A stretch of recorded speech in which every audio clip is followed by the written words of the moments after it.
Sa number 7,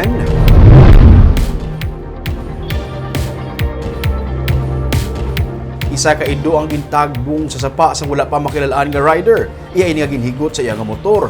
Kagin padalaga ng motorsiklo samtang ginaguyod ang ido. May report si Nico Delfin. Nakuhaan pa sang litrato ining pilason nga ido samtang ginaguyod sang isa ka rider sa purok araw sa barangay Estefania sa Bacolod. Istorya ni Edaline Villanueva na alarmang iya mga kaingod balay sa makita ang mga persona nga naghaboy sang ido sa sapa. Ginsaway nilang lalaki, gani na naog gini sa sapa kaging kuha ang ido. Adre nila ginatagbong. Aboyo, hambal sang bata nga tayo dirao na igo ko na to sa bato.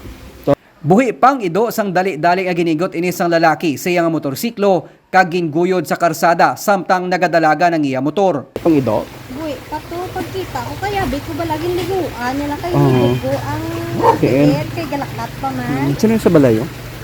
Suno sa pila ka mga residente, ulihi nga nakita ng lalaki na nagaguyod sa ginuptanan pakadto sa Araw Relocation Site sa Barangay Vista Alegre. To wala na tumayo tao mo. Tigim post ko to bala kay basi ibla mayara nakakita nga iban nga gin videohan dasig sa ma-recognize. Nagapanawagan naman ang katapos ang Bacolod Aspin Rescue Kennel sa mga nakakita kag nakakilala sa lalaki agod nga matagaan siya sang leksyon sa brutal nga ginhimo sa ido. Nagapangidaron sa 35 tubtob 40 anyos ang rider. Wala sang plakang niya ginamaneho nga motorsiklo.